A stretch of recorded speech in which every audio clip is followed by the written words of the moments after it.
안녕하세요. 예, 반갑습니다. 예, 다 끝났죠?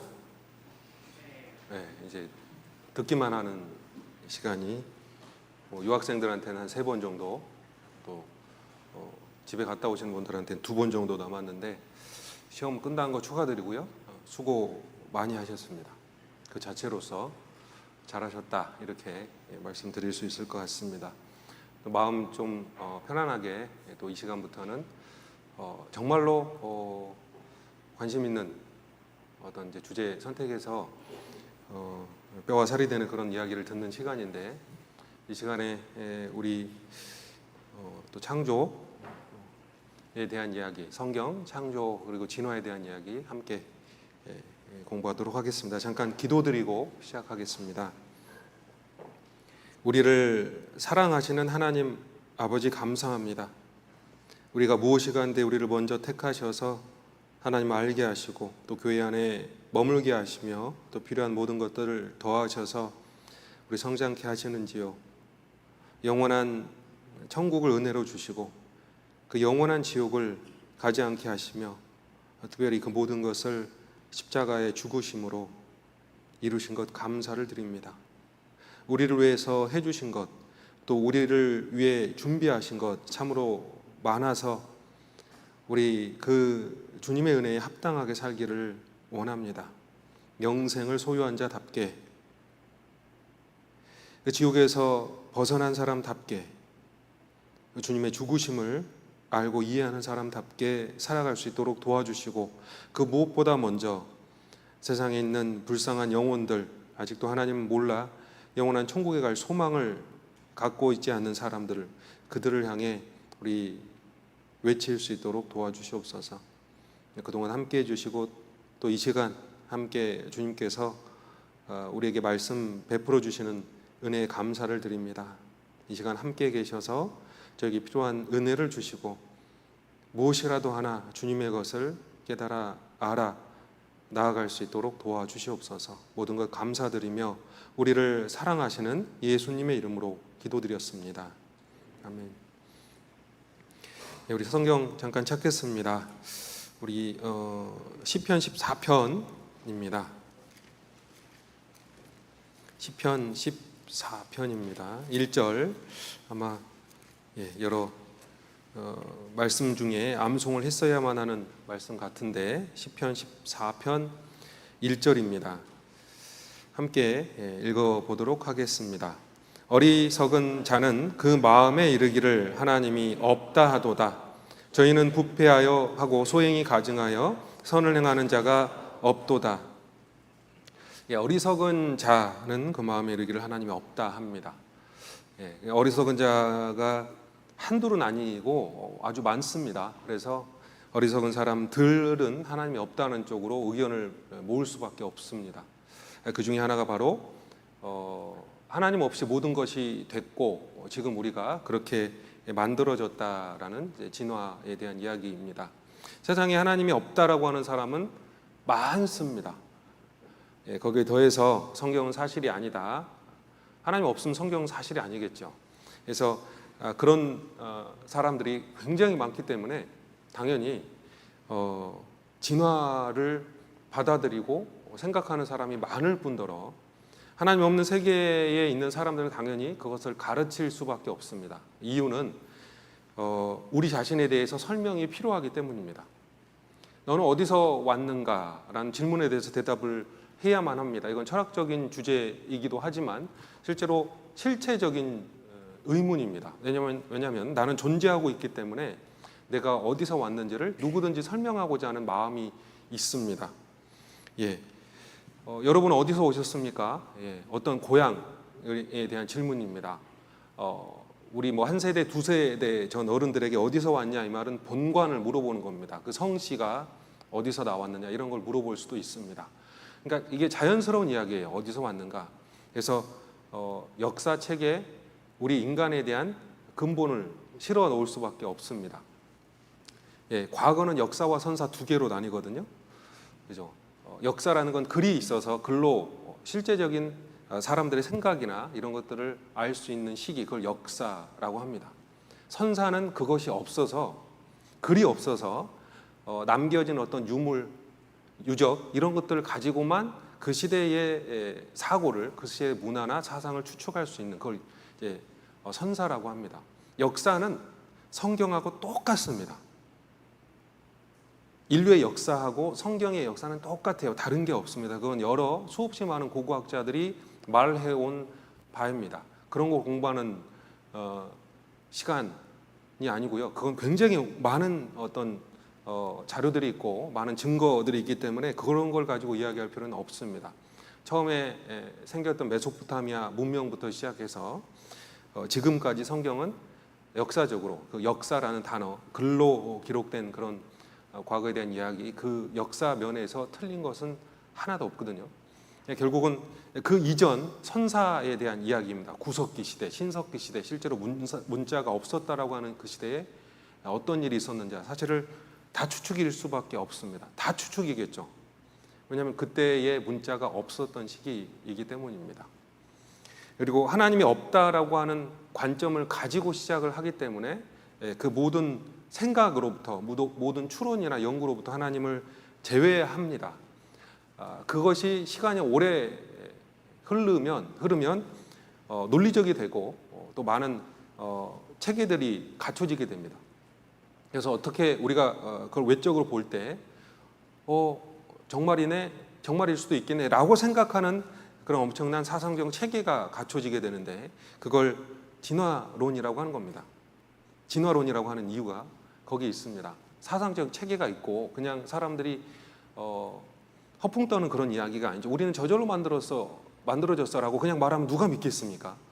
근데 사실 하나님이 없다고 하면 없다라고 하는 합리적인 증거, 논거를 이야기를 해야겠죠. 거기서 갖춰지고 있는 그런 사상적인 체계들이 바로 진화론이라고 할 수가 있습니다. 그래서 오늘 몇 가지 필요한 부분을 좀 이야기를 해보려고 하는데, 인간이 근본적으로 갖고 있는 질문들 있잖아요. 우리가 어디서 왔는가, 어디로 가는가, 무엇을 위해 사는가. 특별히 어디서 왔는가에 대한 답이 성경은 창조고, 하나님 없다고 하는 사람들은 그냥 출처가 없으니까 우연이다, 어쩔 수 없이 그냥 그렇게 말할 수밖에 없죠.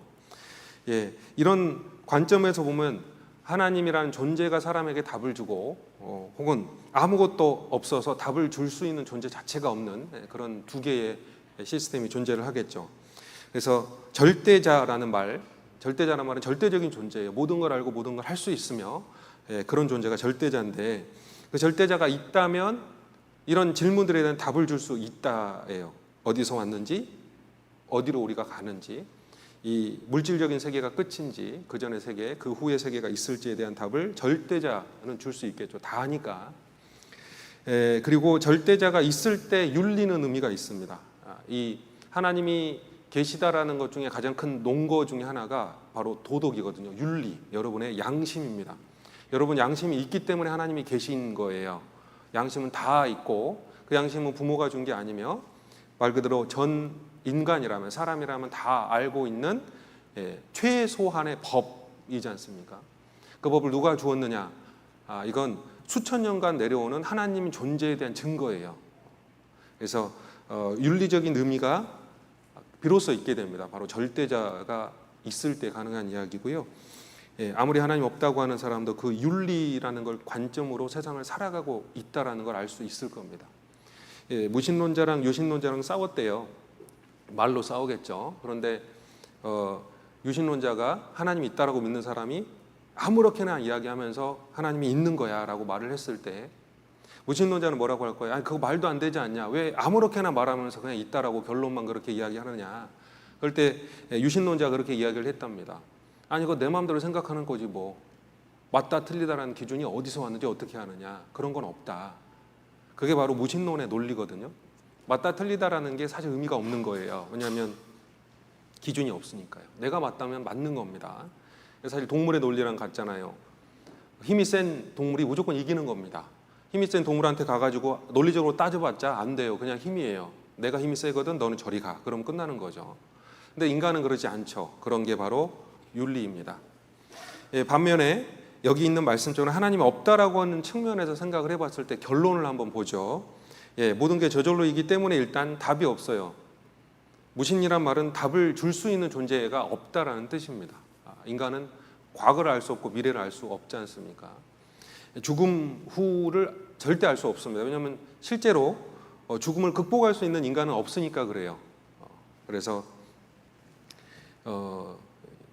답이 없는 상태로 시작을 하죠. 그중에 존재에 대한 거나 삶에 대한 거나 윤리 자체가 의미가 없게 됩니다. 무신론자들이 세상에 있어 왔습니다. 공공연하게 내가 하나님이 없다라고 나는 말을 한다, 이런 사람들이 꼭 있어 왔습니다. 사실 하나님이 없다라고 말하기가 쉽지는 않거든요.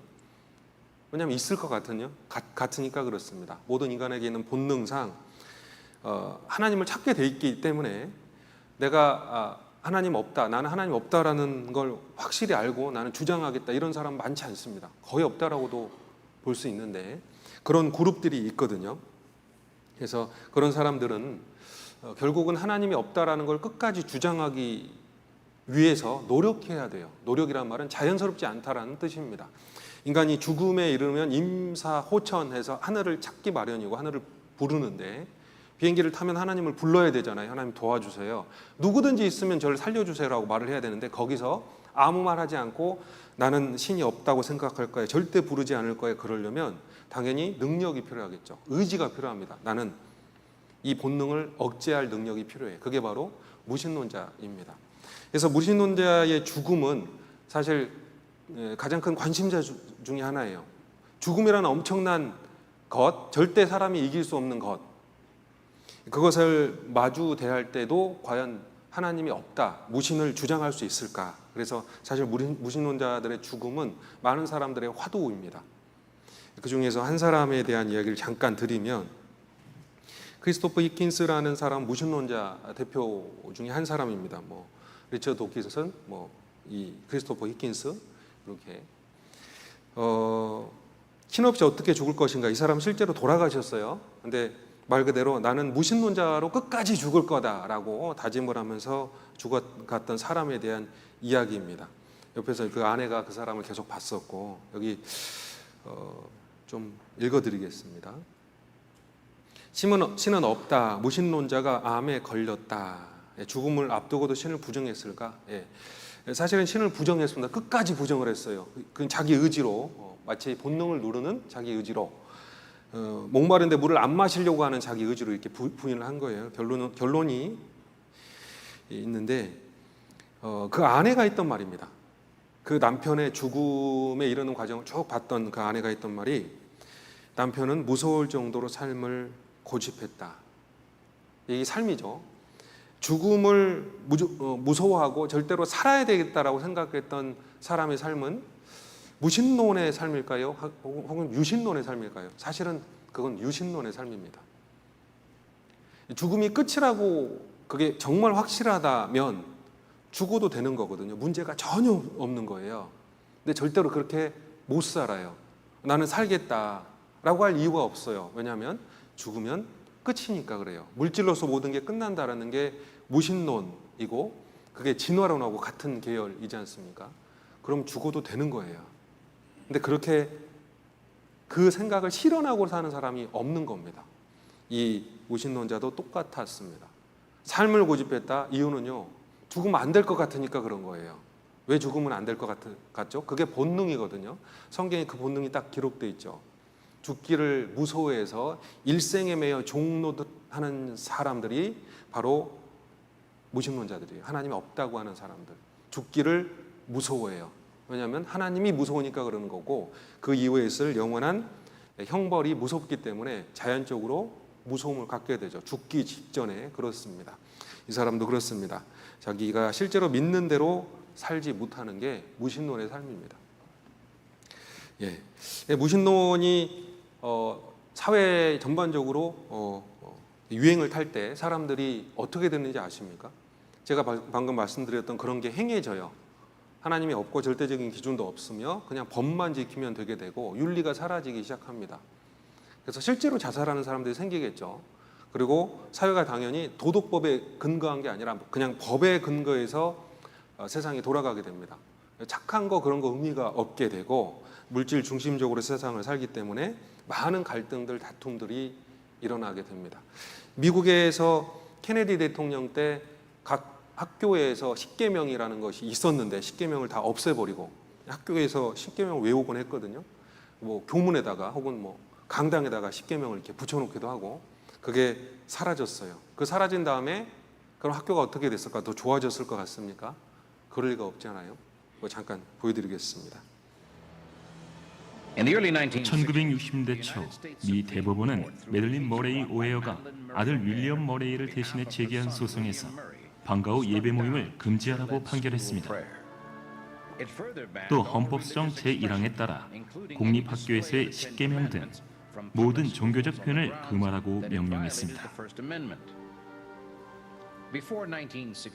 1962년 이전에 실시한 교사들의 설문조사에 따르면 공립학교에서의 골칫거리는 잡담, 껌 씹기, 소란, 복도에서 뛰어다니기, 새치기, 불량복장, 쓰레기 문제였으나 불과 20년 뒤인 1982년 공립학교의 가장 큰 문제는 강간, 강탈, 폭행, 절도, 방화, 폭탄, 살인, 자살, 기물 파괴, 착취, 마약 및 알코올 중독, 패싸움, 임신, 낙태, 성병이 차지했고 수그러들기는커녕 현재 악화일로를 치닫고 있습니다. 하나님이 없어지면 하나님이 없다는 사람들은 당연히 결론적으로 비도덕적인 삶을 살게 되죠. 그게 이 10편, 14편 1절 하반절하고 2절까지 계속 있습니다. 어리석은 자는 그 마음에 이르기를 하나님이 없다도다. 그냥 무지잖아요. 지식이 없는 건데 결론적으로는 비도덕적인 삶을 사는 거죠. 저희는 부패하고 소행이 가증하여 선을 행하는 자가 없도다. 결국 그렇게 됩니다. 하나님이 없으면 악해지죠. 마치 동물들이 힘을 가지고 자랑하고 약한 존재는 피해받고 강한 존재가 대접을 받고 이런 시대가 될 수밖에 없다라는 겁니다. 그래서 여러분이 누군가 이야기할 때 만약에 정말로 하나님이 없고 그래서 결론적으로 도덕이 없고 그렇다면 세상이 어떻게 될 건지 갖고 이야기를 해도 좋을 것 같아요. 이건 도덕론적인 이야기이고요. 실제적인 실제에 대한 이야기. 하나님이란 존재가 있느냐 없느냐, 즉 창조주가 있느냐 없느냐에 대한 관점을 이렇게 생각하셔도 됩니다. 간단하게 보면 이렇습니다. 나는 부모님이 나를 낳으셨어요. 그 부모님은 조부모님, 외 조부모님이 계셔서 그렇게 나오셨습니다. 쭉 거슬러 올라가 보세요. 저는 초등학교 3학년 때 구원을 받았습니다. 가끔가다 항상 하나님의 존재가 의심스러웠어요. 왜냐하면 하나님이 나타나서 내가 여기 있다라고 말을 하지 않기 때문에. 근데 의심스러울 때마다 생각했던 방식이 있었습니다. 바로 지금 제가 이야기 드린 방식이에요. 나는 어디서 왔을까? 나는 부모로부터 왔고 부모는 할머니, 할아버지로부터 왔습니다. 그 후로 계속 그 위로 계속해서 조상들이 있었습니다. 결론적으로 제일 위에 있었던 그 조상은 어디서 왔을까라는 고민을 했어요. 초등학교 때부터 고민한 겁니다. 왜냐하면 이건 그냥 당연한 거니까 그래요. 제일 위에 있었던 그 조상 어디서 왔어요? 첫 조상입니다. 첫 조상, 첫 남자, 첫 여자, 첫 암캐, 첫 수캐, 첫 암고양이, 첫 수고양이. 이 모든 그 첫 것들 있잖아요. 그 첫사람 어디서 왔지? 어떻게 해서 만들어졌을까? 여러분 상상의 나래를 막 펴보세요. 그럼 여러분의 순수한 마음은 당연히 이렇게 이야기를 할 겁니다. 인간이 저절로 만들어질 리는 없지. 고양이가 저절로 만들어질 리는 없어요. 그게 당연한 겁니다. 그게 양심적인 거예요. 그러니까 하나님이 있다라는 말을 할 수밖에 없는 거예요. 그 성경에서는 로마서 1장 19절 20절 말씀에 하나님을 알만한 것이 사람 속에 있으며 하나님 만드신 만물을 보면 하나님이 있다라는 것을 절대로 핑계할 수 없다는 말이 나오는 겁니다. 이게 저절로라는 말을 저절로냐 아니냐 이런 말을 과학적으로 논리적으로 할 수는 없어도 그냥 저절로 리가 없지라는 말을 하게 되는 거예요. 우리 속에 아이부터 어른까지 아주 나이 드신 어르신에 이르기까지 그냥 뭔가를 봤을 때 누군가가 그걸 만들었다고 할 수밖에 없는 본능이 있어요. 과학을 안 배웠어도. 그래서 제가 어렸을 때 그렇게 생각을 해서 다시 하나님께 다시 왔고 또 오고 그런 경험이 있습니다. 그냥 자면서 생각을 해보는 거예요. 그 첫사람을 누가 만들었을까? 첫사람이 과연 우연이 될 수 있었을까? 그 첫사람에게 있었던 간이나 심장이나 폐나 그게 저절로 될 수 있었을까? 그럴 리는 없거든요. 그게 기본적인 생각이고요. 그럼 하나님이 없다라고 하면 어떻게 해야 되죠? 하나님 없으면 저절로 될 수밖에 없잖아요.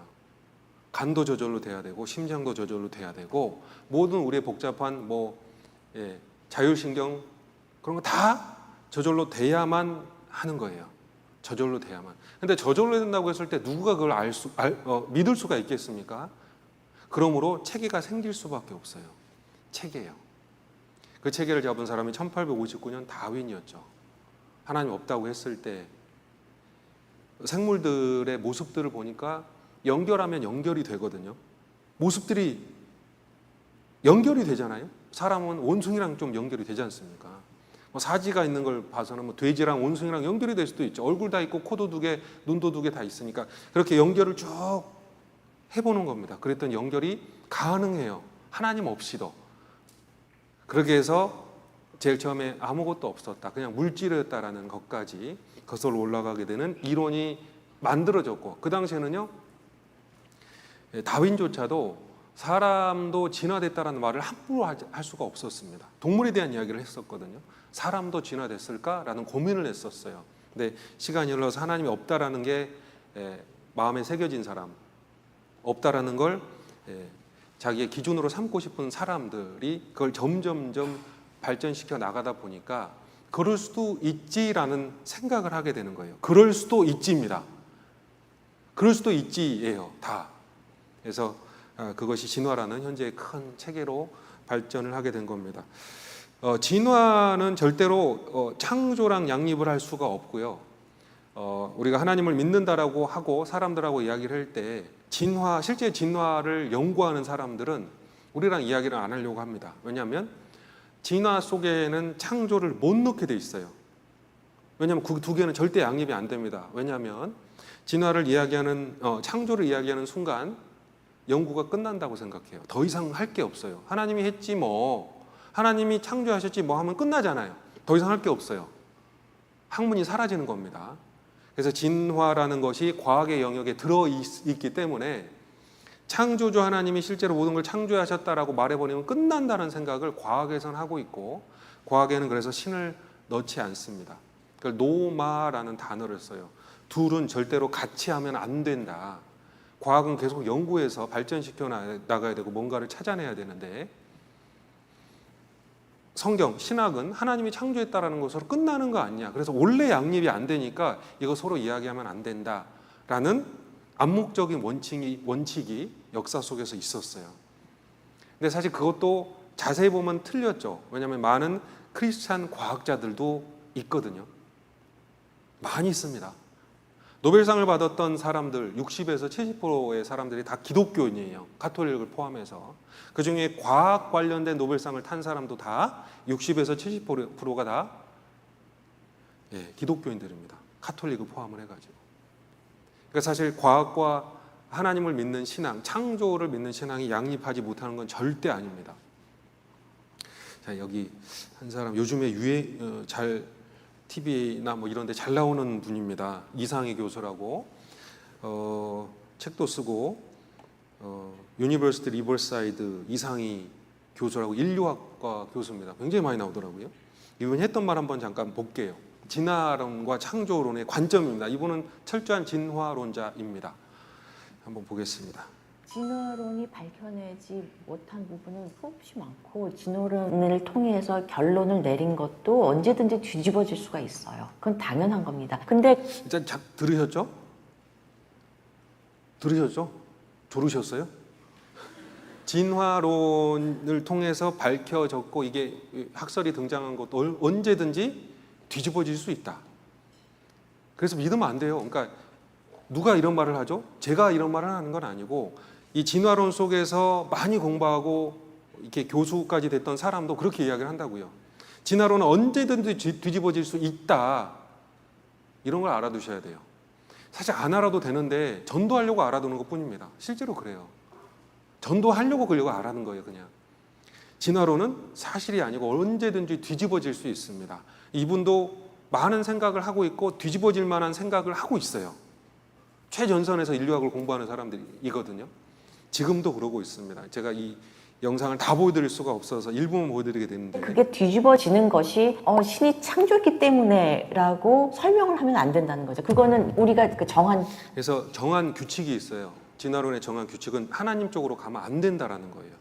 왜냐하면 진화론이니까 그래요. 하나님으로 가버리면 진화론을 하지 말아야 된다는 뜻이 되기 때문에 규칙은 진화 안에서 생각을 해야 된다. 진화 안에서 어떤 규칙들, 어떤 학설들이 제기가 돼서 그걸 사람들이 다 따른다 해도 그건 언제든지 뒤집어질 수 있을 것이며, 근데 대신에 뒤집어진다고 해서 창조론으로 가면 안 된다는 거예요. 그게 진화라는 겁니다. 그래서 그 안에서만 놀기라는 법칙이 정해져 있는 거예요. 그래서 밖으로 넘어가지 않습니다. 규칙에 위반되는 거예요. 그러니까 진화론이 설명할 수 없는 것을 창조론으로 설명한다 그런 건 아니고, 진화론이라는 그 틀 안에서 그런 과학적인 자료와 검증과 가설과 그 결론의 체인 안에서 설명이 되는 것이 그래서 진화론을 하는 사람들, 이분이 대표적인 사람인데 절대 넘어가지 않습니다. 진화가 틀리면 또 다른 이론 찾으면 되지 라고 말을 하는 거예요. 왜냐하면 나는 존재하니까 나를 설명해야 되기 때문에 그래요. 설명할 수 있는 방법은 무조건 있어야 돼요. 왜요? 나는 있으니까 그렇습니다. 근데 하나님이라는 존재를 빼버리면 나머지는 사물로, 물건으로, 물체로, 물질로만 나를 설명을 해야 되죠. 그게 진화론이라니까요. 물질로 나를 설명해야 되는 거예요. 그게 진화. 그러니까 진화는 전 세계에 퍼져 있을 수밖에 없습니다. 하나님이 없는 사람의 세계에서는 무조건 있을 수밖에 없어요. 그래서 굳이 싸우려 들지 않으셔도 됩니다. 크게 알면 돼요. 이거 진화론은 항상 바뀐다. 항상 바뀌어요. 여러분이 배워왔던 거 이미 쓸모없는 지식이 됐습니다. 10년 전 혹은 6년 전, 4년 전에 배웠던 많은 지식들 중에 진화론에 대한 지식이요, 쓸모없는 거 많아요. 우리 교회 안에서 썼던 자료들도 있습니다. 저쪽 진화론에서 이런 결과를 냈는데 실제로 틀렸다고 밝혀졌다라는 것들이 많이 있고, 그래서 우리가 반박했던 그런 이야기로 전도 집회에서 그런 걸 사용한 적도 있었습니다. 근데 진화론은 또 계속 말 그대로 발전하는 거예요. 과학이니까. 그래서 그렇지 우리가 실수했지 하고 또 다시 다른 이론을 찾고 또 자기들의 틀린 이론을 수정해 나가고 계속 발전하고 있는 중입니다. 근데 지금도 이분이 말했던 것처럼 그렇게 발전한다 그래도 얼마든지 그 이론은 뒤집어질 수 있다라고 말을 하는 거예요. 그게 진화론입니다. 그래서 누군가가 진화가 무조건 맞다라고 했을 때 그 사람은 진화를 모르는 거예요. 모르는 거라고요. 그런 사람이 있거든요. 저희도 상담해보고 그러다 보면 진화론 분명히 맞다라고. 그걸 어떻게 하냐고. 그걸 어떻게 알아요? 그냥 믿어버린 거예요. 우리가 생각 안 하고 그냥 하나님 계신다라고 말할 수 있는 것처럼 그런 사람이 세상에 많이 있습니다. 심지어는 이런 학자들조차 그게 아니다라고 말을 해도 자기는 그냥 믿어버린 거예요. 어딘가에 끌려가지고 유튜브에 어떤 이 광고를 위한 그런 영상들에 끌려가지고 그냥 그럴 수도 있다라는 걸 그렇다라는 걸로 들어버리고, 혹은 그렇다라고 주장하는 사람들의 의견을 들어버리면 그냥 진화는 사실이 되는 겁니다. 제가 그 중에 하나 진화라는 그 학설이 계속해서 바뀌고 있다는 것 중에 하나에 대한 설명으로 잠깐 말씀드리면, 우리가 알고 있는 오스트랄로피테쿠스부터 시작해가지고 지금 현재 호모사피엔스에 이르기까지 해서 계속 인류가 변화됐다, 발전됐고 뇌가 커졌으며 이런 이야기들을 합니다. 그래서 우리가 가장 현명한 사람, 호모사피엔스죠. 가장 현명한 사람이 됐다. 이런 이야기를 해왔습니다. 그게 언제냐면 1990년 전까지 그랬어요. 제가 구원받고 5년이 지난 때까지 계속해서 이게 그냥 교과서에 있었고, 요 밑에 있는 게 자료 네이처입니다. 네이처는 가장 인용이 많이 되는 그런 과학 잡지고, 사람들이 여기에 논문을 게재하려고 애를 쓰죠. 굉장히 유명한 과학 잡지니까 거기에 그냥 실렸던 내용이에요. 오스트랄로피테쿠스, 호모 하빌리스, 호모 에렉투스, 네안데르탈린, 호모 사피엔스까지. 우리는 호모 사피엔스, 그중에 크로마뇽인이라고 정의를 하지 않습니까? 이게 1990년까지의 연구의 결과입니다. 그 이후는 어떨까요? 그 이후는요, 바뀌죠. 이게 바뀌는 거예요. 근데 이미 어떤 학설이 하나 만들어지고 이렇게 퍼지잖아요. 그럼 사람들은 거기에 익숙해져 있습니다. 뭐 연구를 하는 사람들이 그 관련해서 연구를 하니까 가장 최근의 이야기를 접할 텐데, 보통 그 이야기가 전 세계에 사회에 퍼지게 되면 아주 오래전 이야기들이 퍼져 있어요. 지금도 어떤 사람들은 이게 맞다라고 생각을 하죠. 그래서 네안데르탈인이 우리 현재 인간의 조상격 되는 존재고, 뇌의 용량도 호모사피엔스라는 우리보다 더 작았으며 이미 멸종된 지 한참 됐고, 그 다음에 인류가 등장을 했다. 이게 이 시나리오거든요. 이게 1990년 이전에 있었던 연구였습니다. 그럼 이게 진리로 자리를 잡아야 되잖아요. 이게 사실이면. 근데 아니에요. 예, 그 다음에 1990년이 지나서 2000년대까지 이 중에 네안데르탈인이라는 사람이 연구가 많이 됐어요.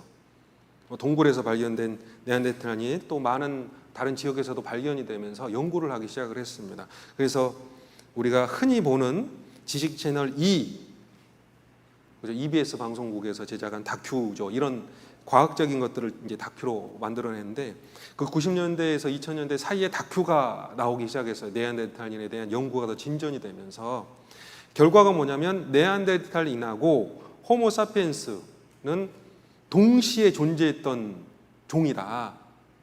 근데 상호 만난 적이 없다라는 게 뭐 결혼을 하거나 애를 낳거나 그런 적은 없었고, 동시대에 살았고 혹은 동지역에 살 수도 있었지만 서로 경쟁을 하다가 네안데르탈인은 멸종을 했다, 이렇게까지 밝혀진 거예요. 거기가 2000년대까지입니다. 그래서 이 TV에 나왔던 과학 다큐 다 믿어야 될 것 같잖아요. 그 내용이 나온 이야기를 한번 해보면, 분명히 위쪽에서는 네안데르탈인은 호모사피엔스보다 뇌 용량이 작다라고 생각을 했어요. 근데 실제로 보니까 뇌 용량이 인류보다 더 크더라. 실제적으로 밝혀지죠. 뭐 두개골의 용량을 재면 되니까. 그리고 설골의 존재, 이 혀에 있는 뼈죠. 말을 할 수 있는 존재다. 이렇게까지 알려지게 됐고, 근데 그들은 우리 조상은 아니다. 우리랑 상관이 없는 존재다. 인류라는 계보에서 파생 인류로 그냥 존재하다가 멸종된 사람이다, 이렇게 이야기를 했고요. 그래서 그들은 우리 조상은 아니다. 분자 유전학자가 말을 한 겁니다. 독일의 유명한 뮌헨 대학의 분자 유전학자가 이 네안데르탈인의 유전자를 연구를 해보니까 인간하고 완전히 다르다 이거예요. 그래서 결론적으로 우리랑 상관없다, 우리 조상이 아니다라고 이야기를 했습니다.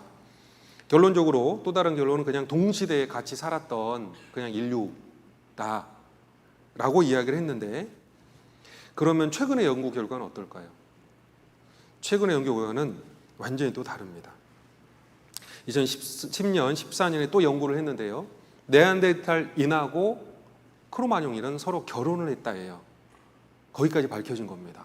왜요? 다시 한번 DNA 연구를 해봤어요. 그러니까 DNA 연구라는 게 우리가 말하기는 쉽잖아요. 근데 되게 어려워요. 우리는 그냥 말로 하는 건 쉽게 합니다. DNA 연구해보면 되지. 근데 DNA 연구해보셨어요? 쉽지 않거든요. 그러니까 DNA 연구를 해서 네안데르탈인의 그 유전자가 인간에게도 있다 없다라는 걸 따지는데 2000년까지는 없다예요. DNA 연구를 했었는데 없다라는 결론이 계속 나왔었는데 바뀐 거예요. 2010년, 2014년 다시 또 연구를 해보니까 과학이 발달하면 분석 기술도 발달할 수밖에 없잖아요.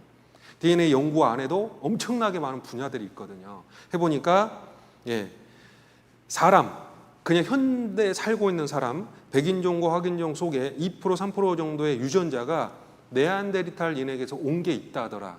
쉽게 말하면 같이 결혼해서 살았다라는 뜻입니다. 같이 결혼한 거예요. 이런 이야기가 혹시 들어보셨어요? 이런 걸 쭉 따라가지 않는 사람 들어보는 건 쉽진 않습니다. 이건 여기계통이니까 내가 대학 가려고 다른 공부하고 또 다른 과로 갈 텐데 이게 무슨 나랑 상관이 있습니까? 근데 좀 알 필요는 있어요. 뭘 알아야 되냐면 이 세부적인 내용보다 바뀌는구나. 20년 전에 이게 맞다라고 했던 것도 바뀌는구나. 이걸 알아야 돼요. 진화론은 절대로 고정되어 있지 않습니다. 바뀌니까 진리라고도 볼 수 없고 아직 계속 규명을 하고 있는 단계, 그 진화라는 걸 설명하고 있는 단계지 진화가 맞다라는 건 결코 아니고 진화는 절대 설명될 수는 없습니다. 증명이 될 수가 없어요. 이유는 진화라는 것은 진화론에 의하면 엄청나게 많은 시간 속에서 우연과 함께 그런 오래된 시간이 흘러서 인간이 만들어졌다는 결론이기 때문에 그건 단시간 안에 실험적으로 결론 낼 수가 없거든요. 그래서 진화론은 증명할 수는 없어요. 절대로. 원래. 그래서 그 진화론이라는 걸 인간의 지금 현재 짧은 역사, 20년, 30년, 길게는 1859년부터 지금까지 이 짧은 시간 안에 이게 맞다라는 것을 증명을 하려고 하니까 자꾸 틀리기도 하고 또 완전히 반대되는 결과들도 있고 그렇게 될 수밖에 없는 겁니다. 이렇게 발전을 계속 하게 되는 거죠. 그래서 백인종과 황인종에게 네안데르탈 유전자가 들어갔다라는 걸 확인했는데 또 다른 크로마뇽인 네안데르탈인 그 동시대에 살았던 또 다른 인류가 또 발견이 됐어요. 데미소바인이라고 합니다. 데미소바인 2008년에 데미소바라는 동굴에서 발견된 사람인데 이 사람의 또 뼈를 분석을 해서 DNA 정보를 해보니까 이 사람은 백인종과 황인종이 아니라 섬 근처에 있는 사람들, 태평양에 있는 섬 근처에 있는 사람들에게 DNA를 준 사람이라는 게 또 밝혀졌어요. 근데 또 있습니다. 또 있어요. 또 다른 고인류, 즉 우리랑 똑같이 살았었는데 사라지는, 예를 들어서요, 지금도 흑인종들이 있습니다. 근데 그분들이 만약에 진짜 인류로부터 사라진다면 흑인종은 없는 거예요, 더 이상. 즉 유전자 풀 중에 일부가 사라져 버리는 거예요.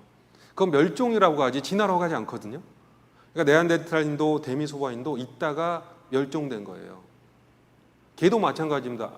요크셔 테리어가 사라져 버렸다. 그럼 그 유전자가 없어져 버리는 거예요. 멸종입니다. 진화가 아니죠. 그렇게 한 예만 본 겁니다. 계속해서 이렇게 변화를 한다라는 거예요. 변화. 하나의 테마에 대해서도 계속해서 틀렸다 맞았다 바뀌고 또 이렇게. 결국은 사실은요, 성경에 가까이 가게 됩니다. 결론적으로요. 성경에 가까이 가잖아요. 다 결혼해서 살았잖아요. 인류는요. 인류라는 한 종은 하나님께서 번성하라는 명령대로 창세기 1장, 2장, 3장에 있는 그 명령 그대로 결혼하며 살면 다 인류예요. 그래서 네안데르탈인도 인류고 데미소바인도 인류입니다. 종류대로 창조하셨고 인간을 창조하신 후에 생육하여 번성하라, 땅을 다스리라 라고 하셨지 않습니까? 그 말씀대로 다 되고 있는 거예요. 길게 끝까지 봐야 됩니다. 중간에 그냥 누군가 진화의 증거가 발견됐대, 거기에 너무 마음 두지 마세요. 진화의 증거는 발견이 안 됩니다. 그럴 수도 있다라는 게 발견이 되는 것뿐이에요. 항상 그렇습니다. 그럴 수도 있다예요. 왜냐하면 하나님은 사람을 창조하셨습니다. 그럼 100% 그런 거고요. 우연히 아무것도 없는 데에서 물질이 나왔고 그 물질에서 생명이 시작됐으며 그 생명이 점점 발전돼서 우리에게까지 이루어졌다라는 건 불가능하기 때문에, 겉으로 볼 때 불가능하기 때문에 각 단계가 그럴 수도 있다, 가능하다는 말을 해야만 하는 거예요. 물질이 우리가 될 수는 없어요. 지금 당장 그걸 어떤 곳에서도 볼 수 없습니다. 어떤 초호합한 연구실에서도 수없이 많은 지능을 가진 사람들이 참여하고 노벨상을 수상한 사람들이 참여하는 연구실에조차도 절대로 세포 하나 만들 수가 없거든요. 모기 하나 만들 수 없습니다. 절대로. 그런데 그걸 가능하다고 하려면 그 중에 일부 단계가 가능하다라는 말을 해야 돼요. 일부요.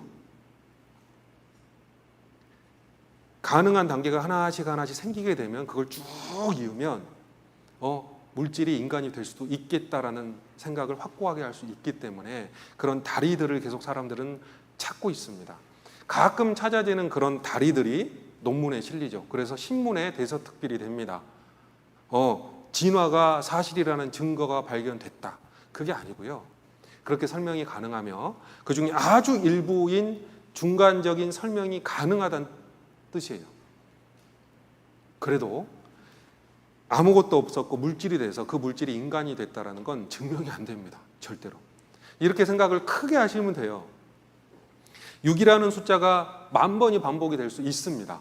주사위를 던지면. 그렇죠. 근데 그건 안 일어나요. 그런 거예요. 6이라는 숫자는 항상 나올 수 있습니다. 6분의 1이잖아요. 항상 나올 수 있어요. 근데 문제는 10,000번이 나올 수 있냐라고 했을 때 맞아요라고 대답할 수 있는 사람은 없어야 맞아요. 근데 그럴 수 있지라고 끝까지 말하는 거예요. 왜? 6이라는 숫자는 나올 수 있으니까요. 나올 수 있잖아요. 6분의 1이거든요. 그래서 진화론 관련된 논문은 항상 그렇게 나옵니다. 가능하잖아. 6분의 1.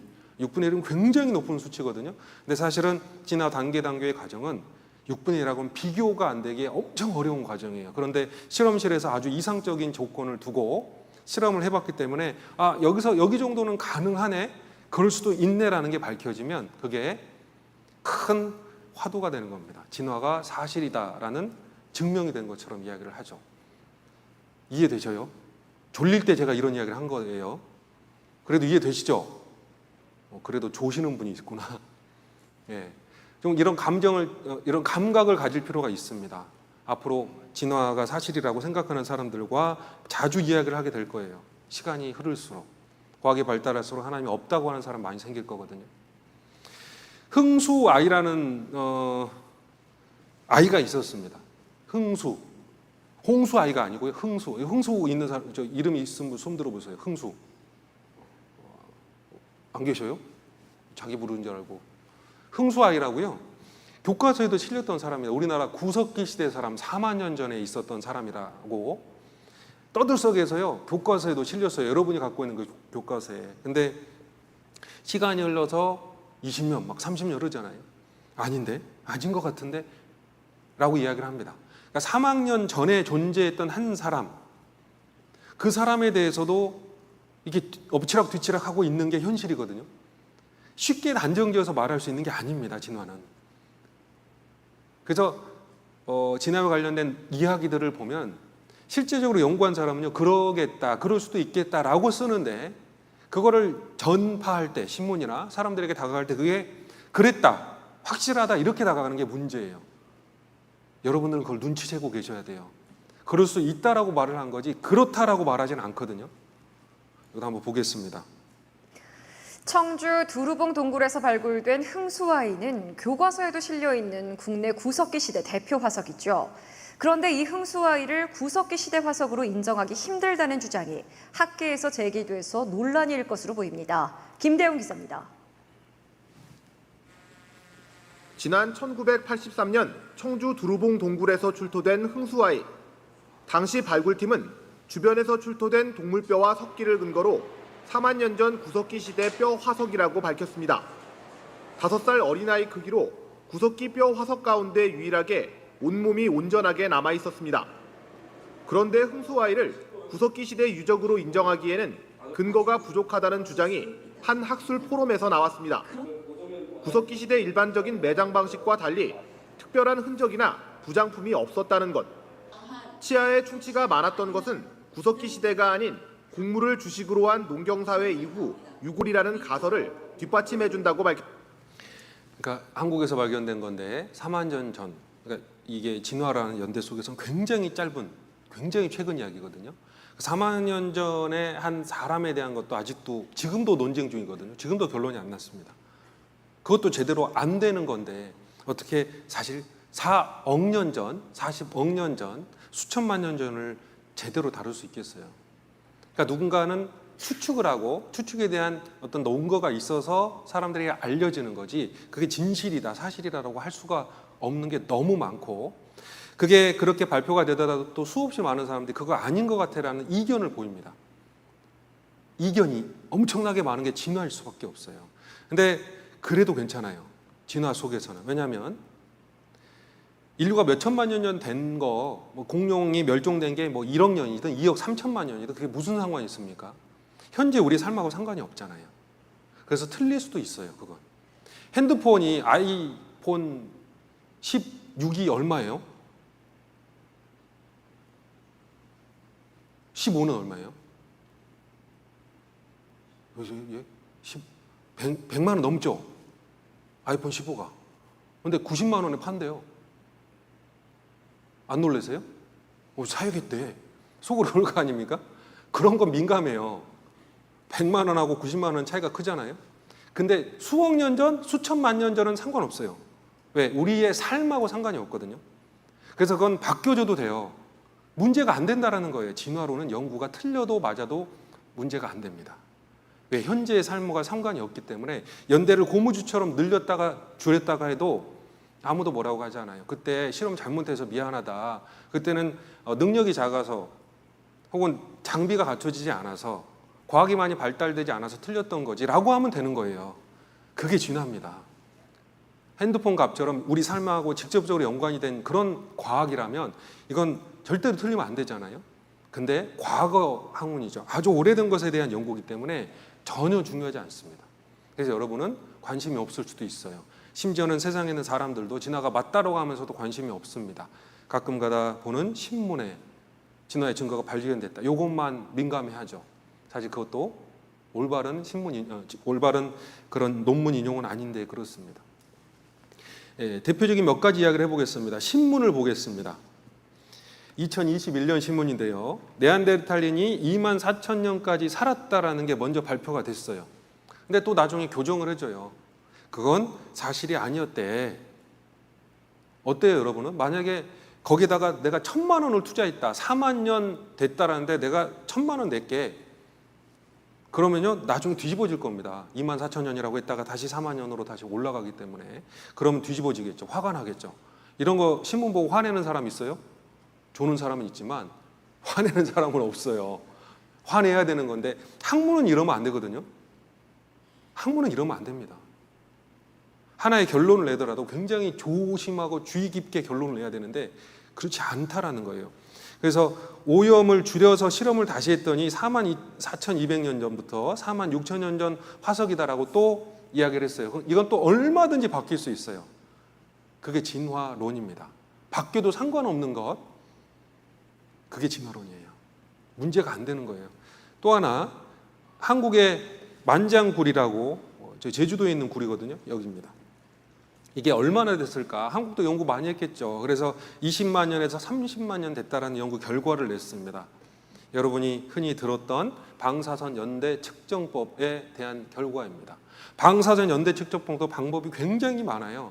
근데 문제는 자기가 예상하는 연대 안에 거기에 대해서 어떤 특정한 연대 측정법을 사용하게 돼요. 자기가 예상하는 연대에 대한 연대 측정법을 사용하게 된다예요. 모든 걸 동일하게, 모든 연대 측정 방법을 동일하게 한꺼번에 사용해서 나온 답은 다 같아야 되는데 그게 안 돼요. 그게 현실이죠. 그게 안 돼요. 그래서 자기가 예상한 연대를 측정을 해서 자기가 생각을 하는 거죠. 그리고 거기에 맞는 연대 측정법을 가져와요. 저울의 눈금이 다 다르단 겁니다. 다 달라요. 그러니까 이런 연구 결과들이 나오는 거예요. 20만, 30만 년 전에 20만, 30만 년 전이다. 이 제주도에 있는 만장굴이 형성된 게 20만 년 전, 30만 년 전이다라고 했던 방사선 측정 결과가 있었는데 다시 최근에 어떤 전문가가 아니고 와서 전문가가 아닌 것 같아. 최근인 것 같은데 라고 해서 최근 측정법을 가져와요. 그래서 측정을 해요. 그랬더니 결론이 뭐냐면 8,000년 전이에요. 20만 년 전하고 8,000년, 약 10,000년 전하고는 굉장히 큰 차이가 있죠. 거의 20배에 가까운 차이가 있습니다. 그런데 그냥 이렇게 신문에 내면 돼요. 왜? 현재 우리의 삶에 이게 영향을 안 주거든요. 그래서 자꾸 바뀌어도 괜찮은 거라고요. 제가 대표적으로 네안데르탈린에 대한 그런 이야기를 했던 것처럼 계속 그렇습니다. 또 이거는 이제 뭐 객관적이지 않을 수 있으니까 창조론자들이 실제로 연대 측정을 했던 거예요.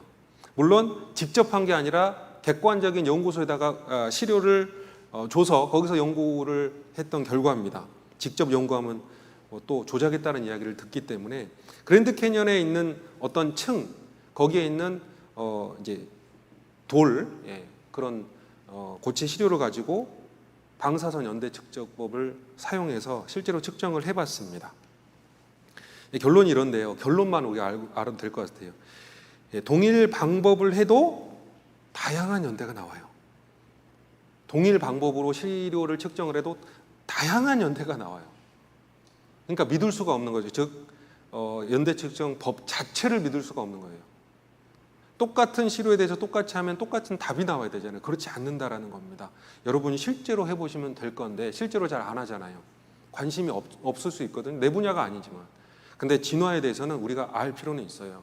연대 측정법 굉장히 고상하게 교과서에 실려 있습니다만 굉장히 거칠고 이런 식의 결론이 나오는 거예요. 동일한 방법을 사용해도 다양한 연대가 나오며 또 여러 가지 방법으로 해도 연대는 같이 나와야 되잖아요. 어차피 연대가 같을 텐데 근데 방법에 따라 연대가 다 다르게 나와요. 예, 그리고 위로 가는 지층이 사실은 더 젊어야 되잖아요. 보통 그게 지층 누적 법이라 그래서 위에 있는 지층이 더 젊은 지층일 수밖에 없는데 뒤죽박죽 나옵니다. 이런 것들은 사람들에게 흔히 잘 알려지지 않아요. 왜냐하면 틀렸다라고 하는데 그걸 누가 받아주겠습니까? 우리는 알고 있을 필요가 있는 겁니다. 교과서에 실려 있는 선상지나 삼각주라는 곳이 있습니다. 오랜 시간에 걸쳐서 민물이 흘러서 바다에 들어가면서 만들어진 곳을 삼각주라고 하고 중간중간 육지 중간중간에 높이 있는 물이 밑으로 내려오면서 넓게 퍼지면서 만들어지는 그런 모래사장 비슷한 그곳을 선상지라고 부르거든요. 제가 그냥 한국에 왔을 때 선교회 갔다 한국에 왔을 때 2021년입니다. 이거 보고 깜짝 안 놀랐어요. 이유는 그럴 수도 있어요. 자, 근데 진화론자는 놀랍니다.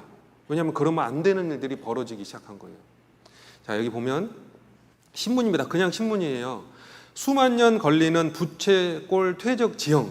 수만 년이 걸려야 된다 이거예요. 진화론적인 관점이죠. 동일과정설이라고 해요. 이걸 항상 적용을 합니다. 이런 정도의 부채꼴 선상 지형이면 수만 년이 걸려야지 만들어지는데 라고 생각하는 게 진화론적인 입장이라고요. 항상이요.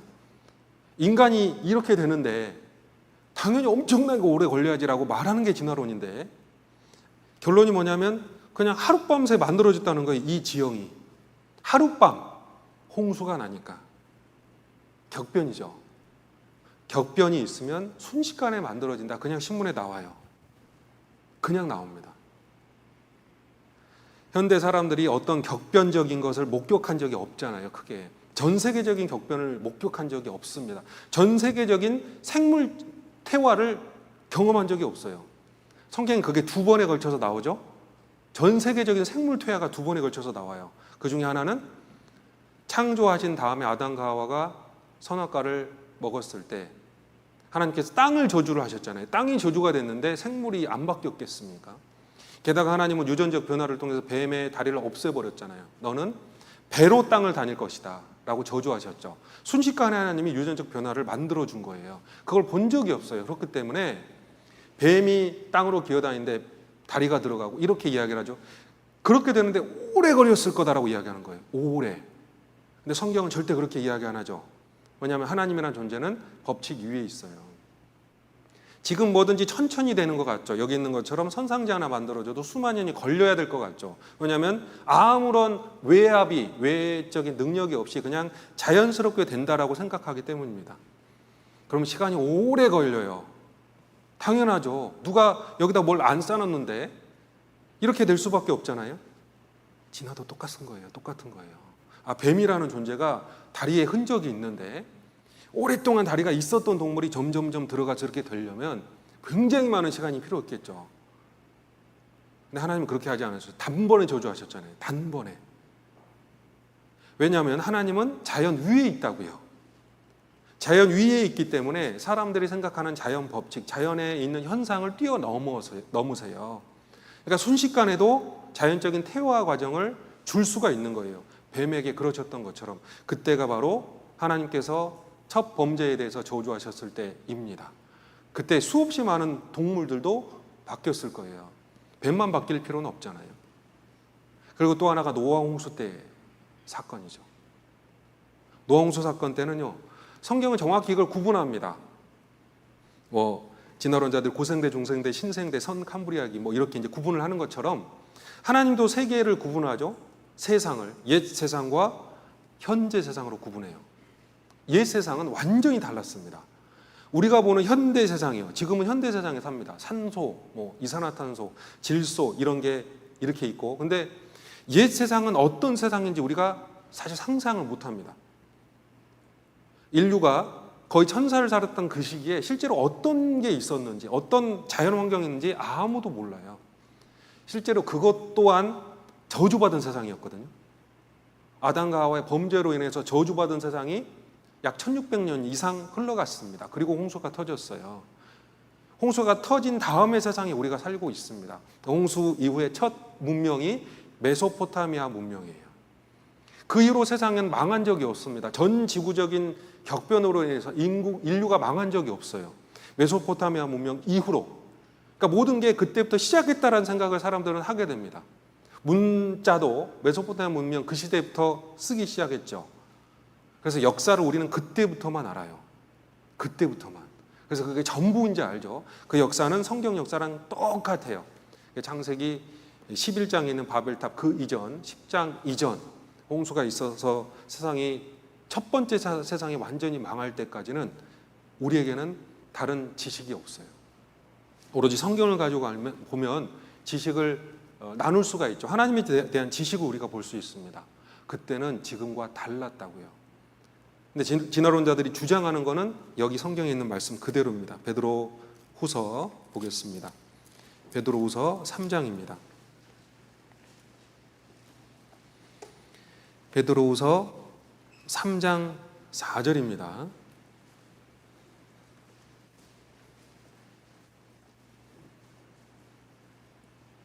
베드로후서 3장 4절입니다. 함께 읽어보겠습니다. 가로되 주의 강림하신다란 약속이 어디 있느뇨? 조상들의 잔후로부터 만물이 처음 창조할 때와 같이 그냥 있다 하니. 자, 이게 동일과정설입니다. 변하지 않고 그대로 그냥 가고 있다라는 거예요. 옛날에 그랬던 방식이 지금도 그렇고 있다. 혹은 지금의 방식이 옛날에 그대로 있었다라는 겁니다. 그러니까 지금 선상지가 생기는데 하루에 아주 조금씩 생길 거 아니에요. 몇 미리씩 생길 거 아닙니까?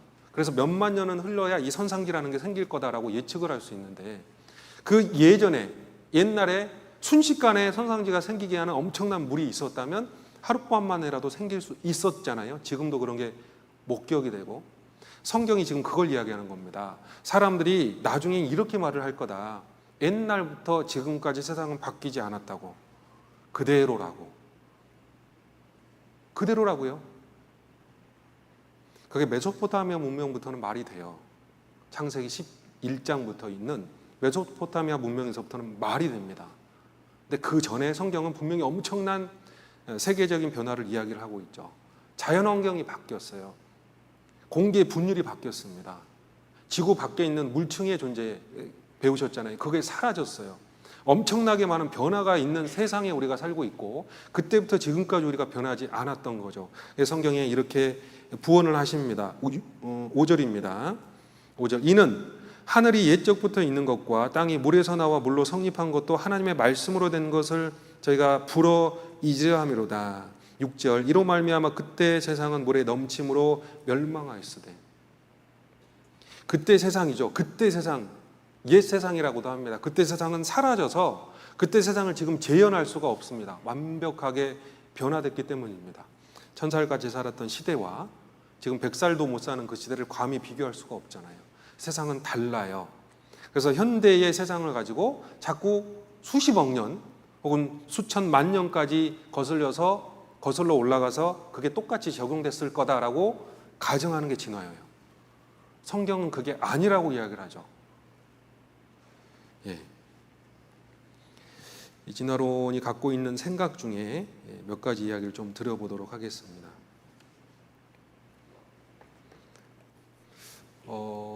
진화론이 틀렸다, 진화론이 안 맞다라는 이야기 몇 가지 드릴 수가 있는데 하나는 생명 하나가 절대로 우연히 생기지 않는다. 현재도 그렇습니다. 파스테르가 말했던 거죠. 파스테르라는 사람이요. 그래서 생물이 생물에게서만 나온다. 즉 생물 속생설을 이야기했던 사람이 파스테르거든요. 생물은 생물에게서만 나온다 이거예요. 생물은 절대로 무생물에서 안 나옵니다. 파스테르가 있었던 시대에 사람들이 구더기가 막 그 음식 썩은 데서 막 나오고 그랬잖아요. 그러니까 구더기는 그냥 생긴다. 음식 썩은 데서 그냥 생긴다라고 말했어요. 알고 보니까 파리가 새끼를 까서 생긴 거예요. 알고 보니까 그걸 그냥 자연스럽게 증명을 했었습니다. 그래서 긴 플라스크 목을 가진 그런 용기를 이용해 가지고 생물은 생물에게서만 나오고 결코 무생물에서부터 생물이 나올 수 없다라는 이야기를 했죠. 그게 파스텔입니다. 어쨌든 그것도 한 번의 사건이고 한 번의 실험이었지만 지금도 그렇습니다. 그 어떤 실험실에서도 모든 게 갖춰진 완벽한 실험실에서도 어떤 놀라운 학자들이 같이 연구를 한다 그래도 절대로 세포 하나 못 만듭니다. 절대로. 지금도. 그러니까 지금도 안 생겨요. 예, 생물 하나, 세포 하나도 안 생기고 또 하나는 진화는 과학과 배치가 됩니다. 예, 진화는 과학 법칙과 배치가 된다. 이런 말이 더 맞을 것 같은데 이 과학 법칙에 대한 이야기를 잠깐 드리도록 하겠습니다. 요거는 지우고 다른 걸 하나 보여드릴게요.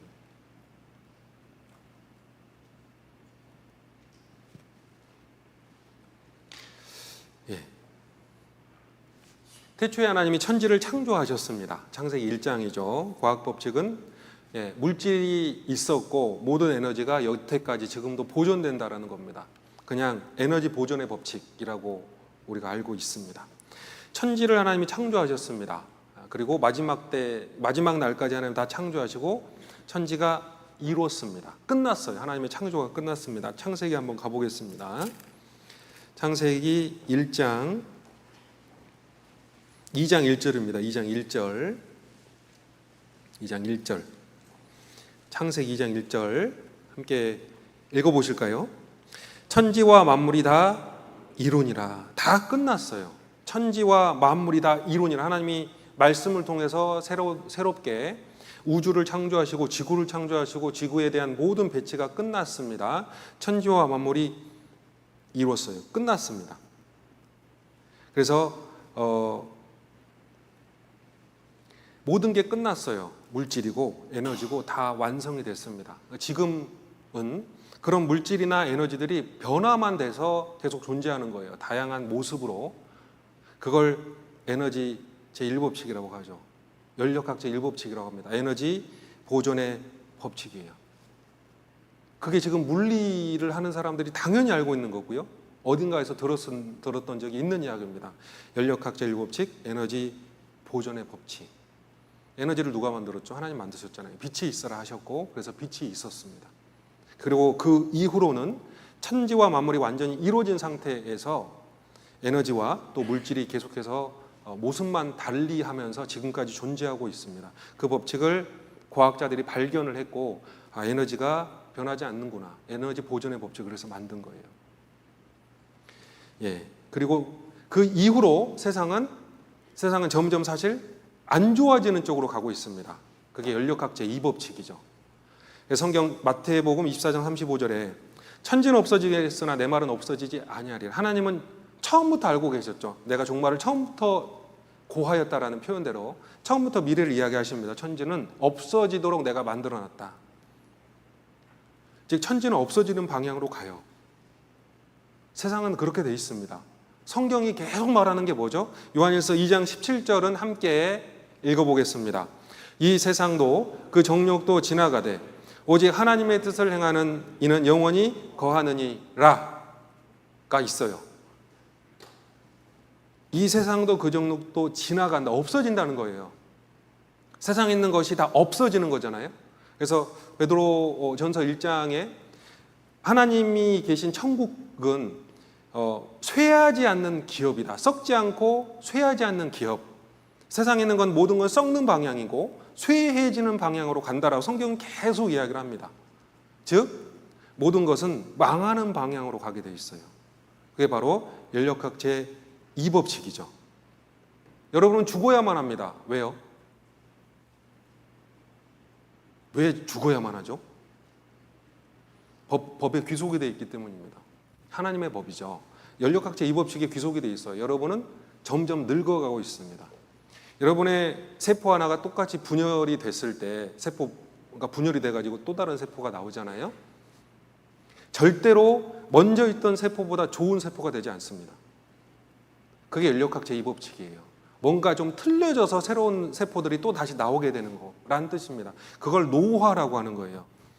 겉으로 봤을 때 늙었다. 왜 늙었죠? 세포 하나하나가 늙었거든요. 세포 하나하나가 늙었다라는 게 뭐죠? 젊었을 때 있었던 세포가 가진 올바른 정보들이 깨져가지고 지금 나이가 들어서 깨진 정보를 가진 세포가 있다는 뜻이에요. 그게 늙었다는 뜻입니다. 그러니까 모든 인간의 모든 것, 생물의 모든 것, 그리고 물리적으로 그것을 인력학 제2법칙이라고 하는 거예요. 성경에도 그런 표현이 있어요. 로마서 8장 20절. 피조물이 허무한데 굴복하는 것은, 피조물이 허무한데 굴복한다. 피조물도 썩어지고 있고 망해지고 있다는 거예요. 우리 중에 누구도 늙고 싶은 사람 없습니다. 우리도 굴복할 수밖에 없어요. 위에 있는 말씀처럼 한 번 죽는 건 사람에게 정하신 것이죠. 하나님이 딱 정해놨어요. 언제죠? 첫 번째, 인간의 타락 때에 하나님이 딱 정해놓으셨어요. 죽는다. 망한다라는 걸 정해놓으셨어요. 그게 연력학 제2법칙인 거예요. 모든 생명은 죽게 돼 있어요. 망하는 쪽으로 가게 돼 있습니다. 그걸 연력학 제2법칙이라고 합니다. 그래서 피조물이 허무한데 굴복한다. 그건 자기 뜻이 아니라 하나님이 그렇게 만드셨기 때문이고, 천지가 주의 규례대로 오늘까지 있음은 만물이 주의 종이 된 영권이다. 시편 119편에 있는 말씀이에요. 모든 만물은 하나님이 만든 법에 굴복하고 있어요. 그 중에 하나가 법칙이죠. 그래서 우리는 썩어져 가고 있습니다. 날마다 우리는 후패해져요. 그리스도인뿐만 아니라 그리스도인 아닌 사람도 날마다 후패해집니다. 겉은. 그게 법칙이기 때문입니다. 그 법칙을 좀 다른 방향으로 설명을 해 보겠습니다. 이거 말고 이걸로 하겠습니다. 잠깐만요.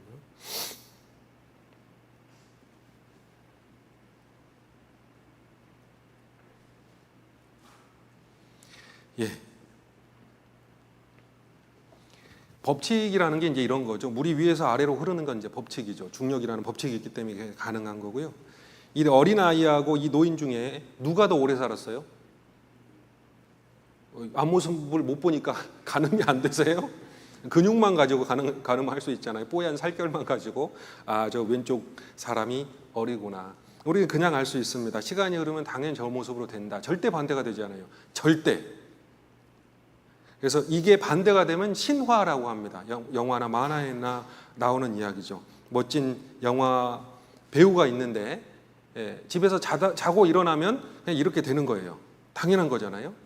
집에서 자고 일어나면 머리가 더 정갈하게 됩니까? 그래서 여러분 세수 안 하고 나와도 돼요? 머리 그냥 만지지 않고 그냥 나올 수 있습니까? 아니죠. 왜냐하면 뭔가를 더 아름답게 하고 질서가 있게 하는 데는 에너지가 필요해요. 에너지만 필요한 게 아니라 에너지를 현명하게 가공할 수 있는 기기가 필요할 수밖에 없어요. 여러분의 두뇌처럼 여러분의 정교한 손이나 혹은 드라이어. 에너지만 있는 게 아니라 에너지를 실제로 유용하게 사용할 수 있는 시스템이 또 필요한 거예요. 역전이 가능하려면 그렇습니다. 예. 그래서 이건 자연스러운 거고, 이 자연의 법칙을 무질서도 증가의 법칙, 에너지 질 감소의 법칙, 뭐 이렇게 표현하기도 합니다. 예, 20살 때 이렇게 아름다운 분이 나이가 들면 할머니가 됩니다.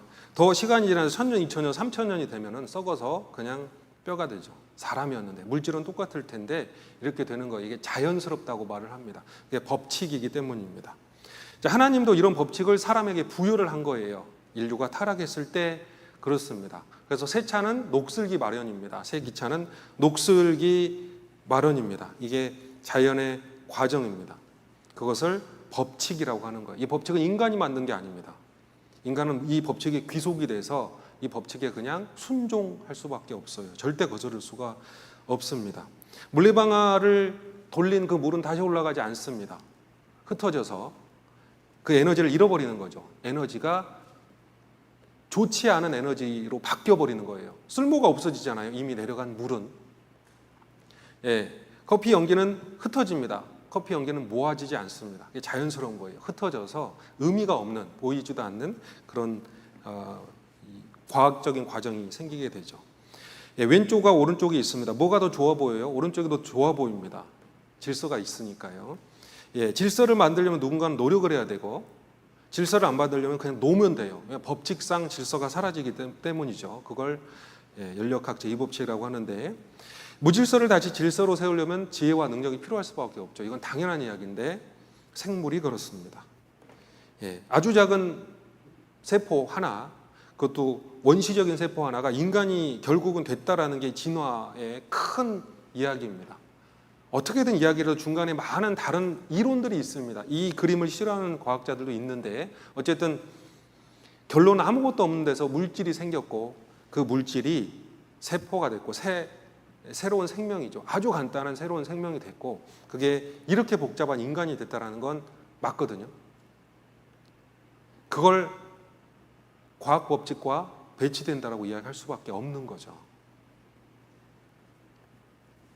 그래서 진화론자들이 이야기를 할 때 그럼에도 불구하고 연력학체 이 법칙은 법칙이지만 에너지가 더해지면 뭔가를 할 수 있으니까 질서가 생길 수도 있을 거다라고 이야기를 합니다.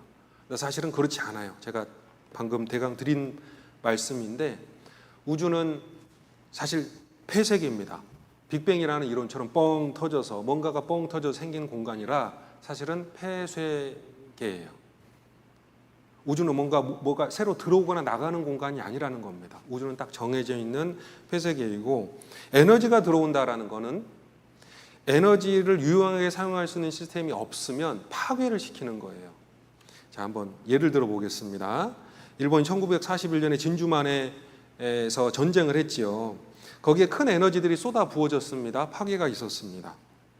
이런 핵무기도 사실 에너지잖아요. 거기서 절대 질서는 만들어지지 않았습니다. 햇빛이라는 좋은 에너지는 그걸 사용할 수 있는 시스템이 없는 이상은 다 망가뜨리는 힘이 됩니다. 그래서 지붕도 망가지고 차도 망가지고 여러분의 피부도 망가지는 거예요. 에너지가 있어도 절대 질서는 만들어지지 않습니다. 그걸 유용하게 만들 수 있는 시스템이 광합성 작용을 하는 염록체죠. 그건 햇빛의 에너지를 좋은 에너지, 좋은 방식으로 활용할 수 있는 시스템이에요. 먼저 있어야만 가능한 겁니다. 이 시스템이 없다면 그냥 파괴적인 에너지가 바로 태양입니다. 자, 그래서 성경적으로 보면요. 성경은 하나님이 태초에 천지를 창조하시고 질서 있는 세상을 만들다가 타락의 과정을 거쳐서 결국은 망하는 과정, 망할 수밖에 없도록 프로그램이 됐어요. 성경 그대로입니다. 그래서 성경 말씀은 인간은 창조됐고 모든 게 질서가 있었다가 퇴화가 됐다. 그것도 크게는 2번에 이르는 과정에 걸쳐서 지금은 순차적으로 계속 서서히 퇴화가 되고 있다라고 말할 수 있습니다. 인류는 진보되고 진화가 되고 있을까 퇴화되고 있을까라는 질문에 대해서 어떤 과학자는 퇴화되고 있다라고 분명히 이야기합니다. 좀 이따 보여드릴 수 있으면 보여드리고요. 진화라는 건 시간이 흘러갈수록 질서가 늘어난다죠. 그렇지만 성경에서는 창조 이후로 지금까지 계속 질서는 반대, 무질서한 방향으로 가고 있다라고 이야기를 합니다. 뭐가 맞죠?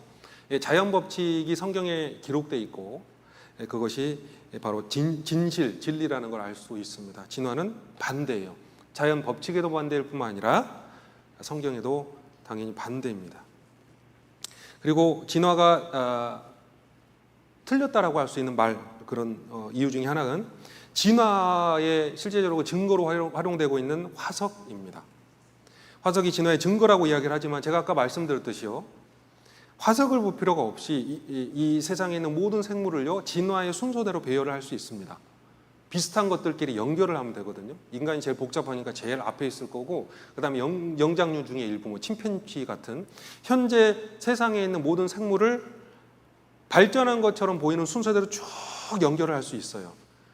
그걸 진화라고 하는 겁니다. 지금은 그렇게 진화를 설명해요.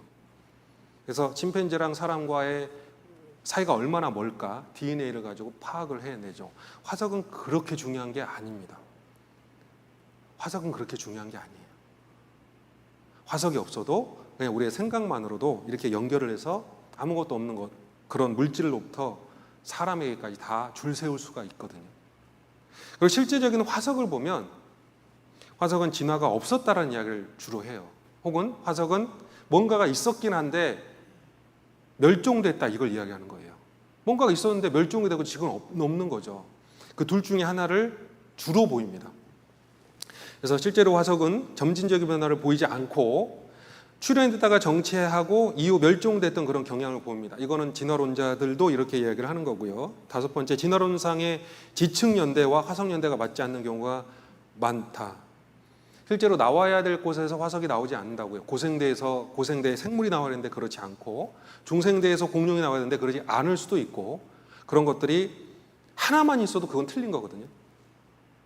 근데 틀려도 된다고 했죠. 제가 진화론은 틀려도 돼요. 우리 생활에 직접적인 해가 없기 때문입니다.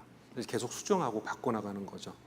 그래서 지층연대와 같지 않은 생물화석들도 있고, 사람의 뼈나 사람의 발자국이나 인공물들이 나와서는 안 될 지층에서 나오는 경우도 있습니다.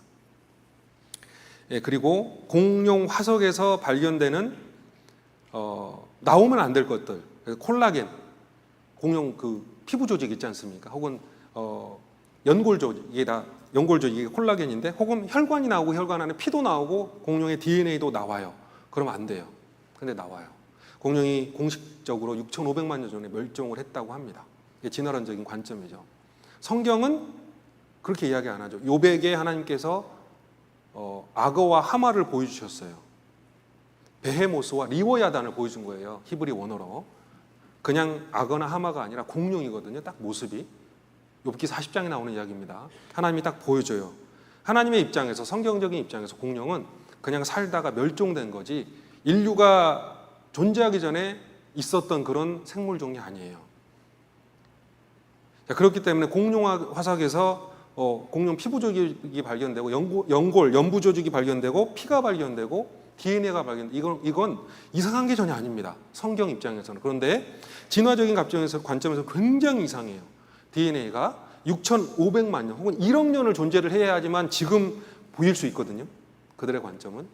근데 이게 실제로 나와요. 이거는 일부의 의견이 아니라 진화론자들도 알고 있습니다. 알고 있어요. 근데 그냥 괜찮아요. 그럴 수 있다라고 생각하고 넘어가면 되니까요. 처음엔 놀랬다가 이제 놀래지도 않습니다. 왜냐하면 모든 공룡의 뼈에서는 콜라겐, 혈관들이 다 나와요. 근데 지금 아무렇지도 않게 넘어가고 있죠. 그 기적을 다 믿고 있는 겁니다. DNA가 수천만 년 전에 있었던 그 DNA가 지금도 나올 수도 있다. 그 핏자국이 지금도 존재할 수 있다 라고 생각하는 거니까.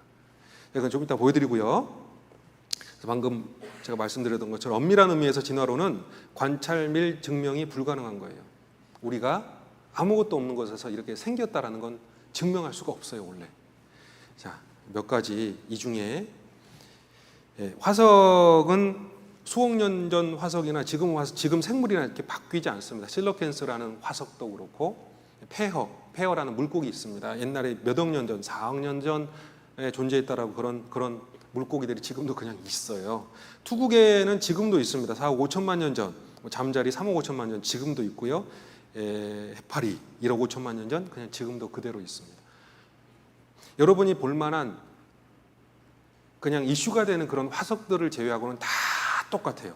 수억 년 동안 한 번도 안 바뀌었다는 거예요. 근데 여러분은 그걸 모를 수 있습니다. 왜냐하면 그걸 말을 하지 않거든요. 그래서 제가 말을 해드리는 거예요. 시간이 10분 남았네요.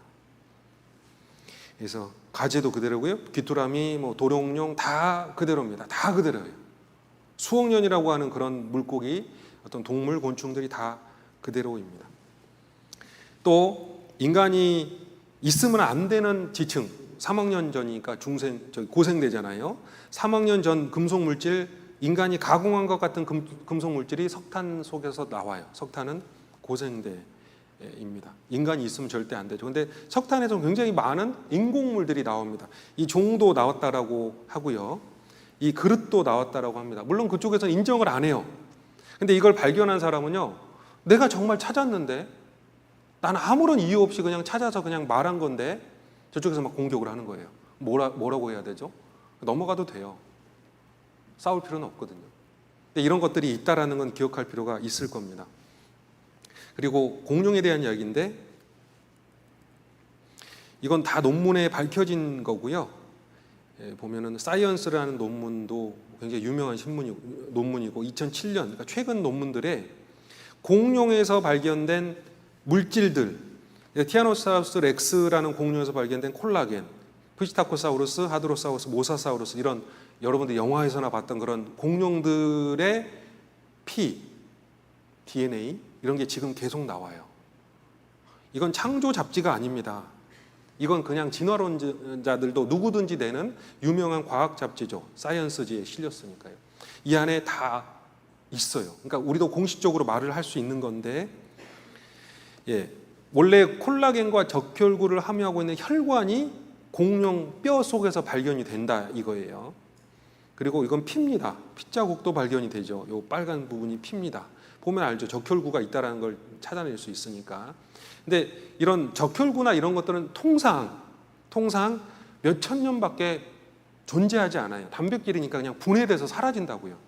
분해된다 이 말이 연력학제 2법칙이에요. 자연스럽게 분해되거든요. 머리카락도 그냥 빠지잖아요. 그럼 좀 있으면 분해가 되기 시작합니다. 단백질이잖아요. 근데 분해가 안 되고 수천만 년을 존재할 수도 있다라는 이야기를 지금 현재 과학자들은 하고 있습니다. What happened next happened by mistake. Mary put some fragments of the bone in acid to dissolve away the outermost layer of mineral. But the acid worked too fast and all the mineral dissolved away. Being a fossil, there should have been nothing left. But there was, and it was elastic, like living tissue. This is the piece. No. She showed us video she took under the microscope. That's really what happened? Yes. That's the dinosaur bone? Without mineral now. That's what was left.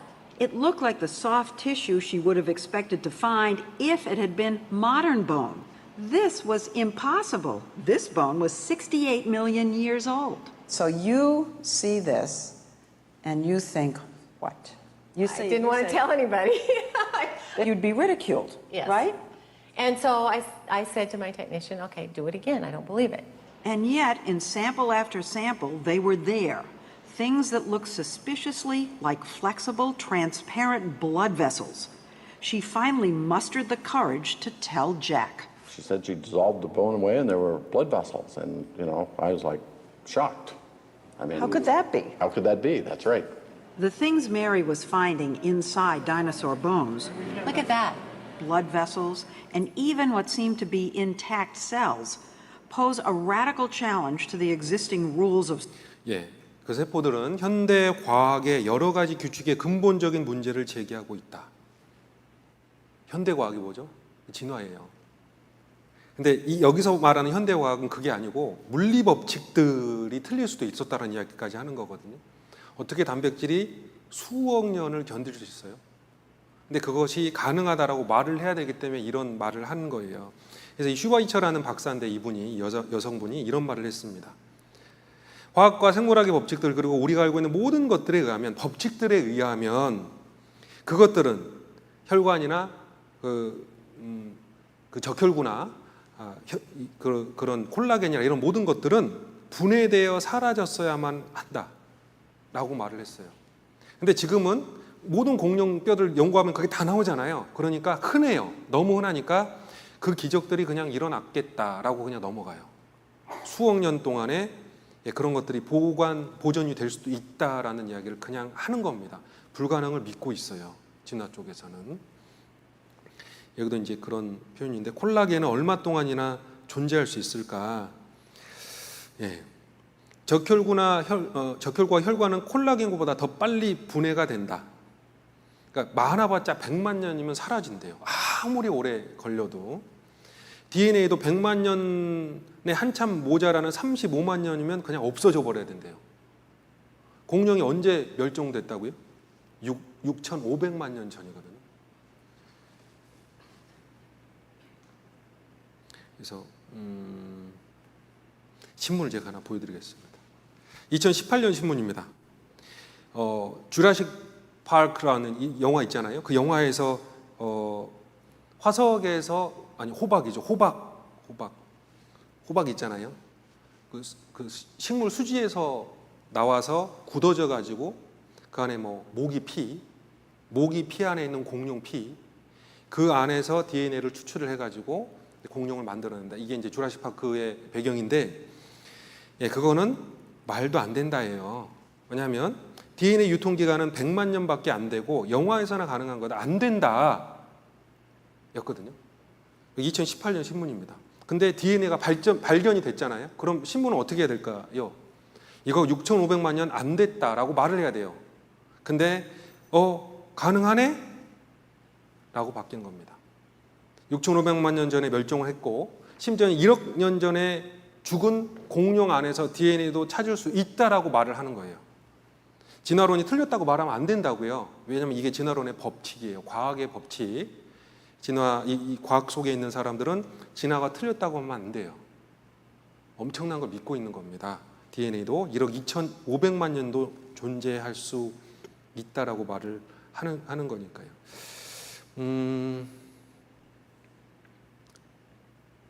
그리고 제가 한 5분 정도 남았는데요. 하나님을 알고 믿는 과학자들도 많이 있습니다. 잠깐 이야기 드리고 마치려고 합니다. 쭉 넘어갈게요. 자료만 쭉 보여드리고 넘어가겠습니다. 1939년에 태어난 딘 캐년이라는 사람은 생물학과 교수입니다. 예. 계속 생물의 진화를 가르치다가 단백질과 포도당 이런 것들이 어떻게 생길까 계속 연구하는 사람인데 이게 저절로 불가능하다는 걸 알았어요. 설명을 할 수는 있지만 그게 불가능하다는 걸 알았어요. 그래서 커밍아웃을 했습니다. 커밍아웃 하면 어떻게 될 것 같아요? 그럼 잘립니다, 보통. 그게 현실이거든요. 그런 사람이 굉장히 많아요. Even the simplest of cells. So the concept of the intelligent design of life was immensely attractive to me and made a great deal of sense as it very closely matched the multiple discoveries in molecular biology. In the years since Kenyon's rejection of chemical evolution, science has revealed the details of an entire system of information processing that bears the hallmarks of intelligent design.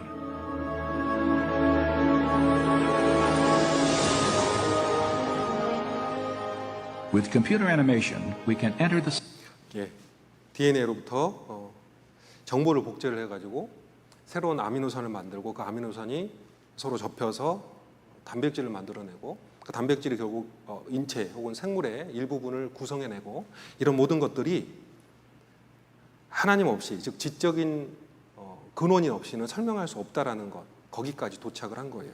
그러니까 당연히 진화를 버릴 수밖에 없잖아요. 근데 다른 사람은 버리지 않습니다.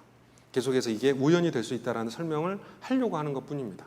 이번 앤토니 플루라는 사람입니다. 20세기까지 굉장히 유명한 무신론자였어요. 리처드 도킨슨이라는 사람은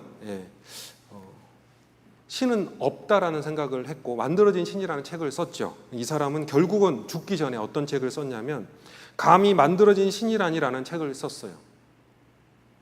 이 사람과 리처드 도킨슨은 굉장히 친밀한 사이고 같이 무신론을 주장했던 사람이고 리처드 도킨슨 이 사람 굉장히 존경했어요. 하나님이 없다라고 끝까지 가는 사람이고 생각이 자기랑 같았기 때문이죠. 근데 결국 이 사람이 죽기 전에 또 커밍아웃을 합니다. 하나님 계시다라고. 왜냐하면 인터뷰가 인터넷에 좀 돌아다녀서 제가 찾아봤습니다. 하나님을 믿게 된 이유가 무엇입니까? 라고 기자가 질문을 했고 그가 대답을 했는데 하나는 물리적 우주의 복잡성 이면 우리가 성경 전도 집회 때 들은 이야기가 사실 똑같습니다. 물리적 우주의 복잡성 이면에 있는 무언가 지적인 근원이 있어야 되는 거고 또 하나는 우주보다도 훨씬 복잡한 생명에 대한 설명이에요. 계속 설명을 할 수 있거든요. 그럴 수 있겠지. 이렇게 하면 그렇게 될 수도 있지. 그런데 문제는 그 설명이 절대 안 그럴 것 같은 결론이거든요. 제가 말씀드렸던 주사위 던지면 6이 나올 수 있는데 그게 1000번을 10,000번을 나올 수 있냐는 거예요. 그건 불가능하거든요. 그렇게 계속해서 이쪽 진영에서 하나님 없기 때문에 계속 6이 나올 수 있지 또 6이 나오잖아 봐 이렇게 이야기를 할 겁니다. 그래서 이 앤토니 플루도 마지막에 At a recent summit at New York University, 죽기 전에 Flew changed his position and now believes in God as the creator of the universe. It is all and neither a matter of the enormous complexity. 나이가 굉장히 많이 들으셨잖아요. 2004년인데 그 생명에 있는 엄청난 복잡성 근데 질서가 있고 그런 것들이 바로 지적인 존재가 있어야만 한다라는 걸 설명한다라는 겁니다. 이분은 인간은 퇴화된다라는 걸 주장하는 사람이에요. 유전자 조작 이런 말을 쓰잖아요. 그래서 유전자 조작이 아니라 유전자 조정이라고 하면 되는데 그래서 더 많은 식물을 재배를 하는 그런 기법입니다. 이 사람이 그걸 처음에 시도했던 선구자거든요. 유전자 총을 개발을 해가지고 식량 증상이 굉장히 많은 공헌을 했던 사람입니다. 이 사람도 똑같아요. 생각을 하고 더 생각을 하고 더 연구를 하다 보니까 이거는 하나님이 있어야만 설명이 가능하다라는 말을 할 수밖에 없는 거예요. 성경에 있는 것처럼 하나님 만드신 만물에 하나님의 능력과 신성이 분명히 보여 알게 된다 이거예요. 이거 지적인 게 아닙니다. 양심적인 거지요. 그래서 양심을 따르면 하나님을 믿을 수밖에 없다. 그래서 생물학자들이 종종 반복해서 말하는 공리와 같은 말은 생물학에서 진화론적 입장이 아니고는 아무것도 말이 안 된다라는 것이다. 즉 생물학을 하려면 진화를 배경으로 깔고 있어야만 한다. 진화를 벗어나면 그건 생물학이 아니다. 이렇게 이야기를 하는 겁니다. 예, 이 사람이 했던 말 또 읽어보면 우리는 어떤 생물학적 체계가 어떤 방식으로 진화됐는지 전혀 설명할 수 없지만 사실상 눈에 보이는 모든 것들은 그 속에 내재된 놀라운 설계를 가지고 있다는 건 지금 다 알 수 있어요. 성경 그대로. 그리고 자연 선택은 돌연변이의 태화를 늦춰지지만 그것을 멈추도록 하지는 않습니다. 강력한 선택이 있더라도 진화는 나쁜 쪽으로 가고 있습니다. 멸종을 향하여. 이게 이 사람 했던 말입니다. 그래서 이 사람이 책을 썼는데 유전자도 엔트로피 법칙을 따르고 있으며 계속 무질서한 방향으로 가고 있고 인간은 퇴화되고 있다. 이걸 미국 국립보건원에서 강의했어요. 그 건강 그리고 의학에 대한 모든 전문가들이 모인 자리에서 강의를 한 겁니다. 그리고 많이 보여드릴 수 있는데 존 레녹스라는 옥스퍼드 대학 수학과 교수입니다. 이분이 쓴 책이 되게 많아요. 읽어보시면 좋겠습니다. 빅뱅인가 창조인가, 신을 죽이려는 사람들, 현대 무신론자들의 헛발질, 이런 사람이 적어서 그렇지 있어요. 똑같은 엄청난 지식을 갖고 있으면서도 하나님을 믿는 사람들이 있거든요. 대중들의 의견이나 여러분이 알고 있는 SNS나 유튜브나 이런 인터넷 매체에 속지 마세요. 많다고 해서 사실은 아닙니다.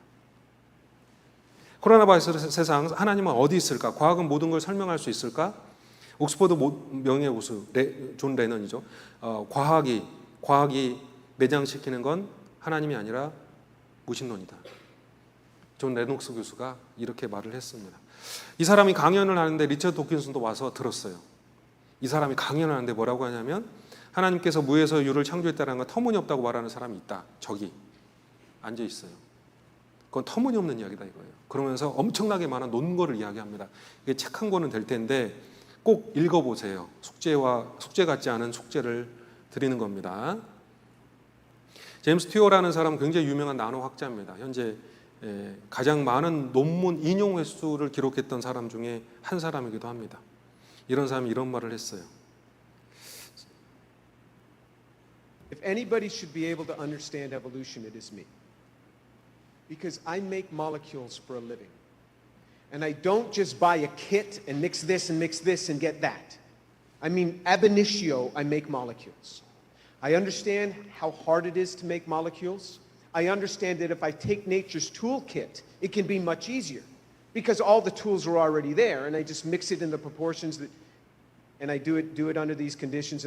But ab initio is very, very hard. I don't understand evolution.